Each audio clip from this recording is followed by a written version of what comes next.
Hello साथीहरू, स्वागत छ तपाईलाई मेरो पहिलो मिनी भ्लगमा। र टिकटकमा चाहिँ म आफ्नो आवाजमा मिनी भ्लग लिएर पहिलोचोटि नै आएको हो भन्नुपर्छ हैन, किनकि योभन्दा अगाडि चाहिँ मिनी भ्लगहरू अपलोड गरिरहेको त हुन्थेँ, तर गीतहरूमा एड गरेर चाहिँ अपलोड गर्थेँ के।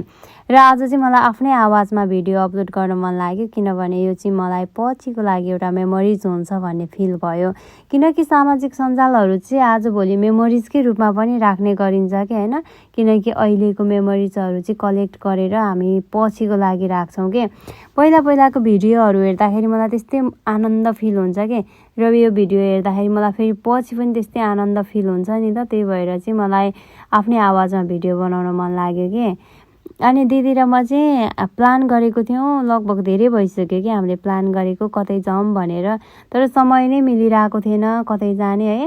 अनि बल्ल समय मिल्यो कि हाम्रो चाहिँ, तर पनि घरबाट निस्किने बेलासम्म चाहिँ कहाँ जाने भन्ने ठेगान नै थिएन कि, बिना ठेगानमा हिँडेको है भेटेपछि। अनि कहाँ जाने भन्दाखेरि दिदीले चाहिँ नुन्थर जाउँ भन्नुभयो कि।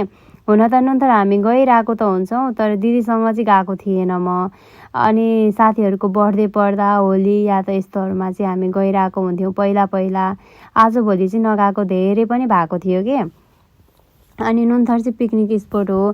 हामी चपुरदेखि चाहिँ लगभग हामीलाई चाहिँ 30-40 मिनट नै लाग्यो नुन्थर पुग्नलाई, किनकि राम्रोसँग बाइक स्कुटर चलाउने मान्छे चाहिँ 15 देखि 20 मिनटमा पुग्छ, तर मलाई चाहिँ समय लाग्यो कि, किनकि सक्दिनँ नि त धेरै चलाउनलाई। अनि दिदी र म चाहिँ नुन्थर गयौँ होइन। अनि हामी चाहिँ चपुरबाट खासमा पहाडहरू हेर्न, हरियाली हेर्नलाई नुन्थरै पुग्ने गर्छौँ कि, किनकि हामी बसेको ठाउँमा चाहिँ खासै पहाडहरू देखिन्न नि त।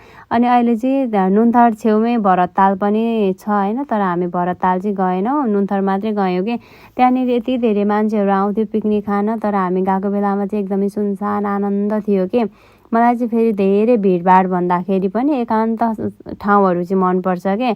अनि यो 1 जनवरी, न्यु इयर, होली यस्तोहरूमा चाहिँ एकदम धेरै पिकनिक खाने मान्छेहरू आउँछ होइन।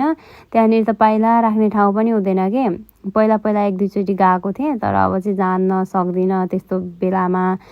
अनि दिदी र म एकान्त मनपर्ने मान्छे, दुवैजना सेम खालकै छौँ कि। अनि हामी 2 जना मात्रै थियौँ, 2 जना मात्रै गयौँ। अनि त्यहाँनिर पनि खासै मान्छेहरू थिएन। अनि हामीले भिडियोहरू बनायौँ होइन, मान्छेहरू हुँदाखेरि त लाज लाग्छ।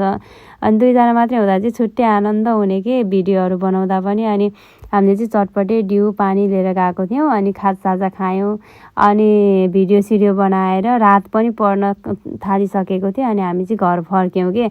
अनि फर्किँदै गर्दाखेरि त कस्तो राम्रो सनसेट भएको रहेछ। अनि भिडियो बनाउन मन लाग्यो, अनि एकछिन भिडियो बनायौँ, अनि 1-2टा फोटोहरू खिच्यौँ, अनि चाहिँ हामी घर फर्केको कि। Thank you.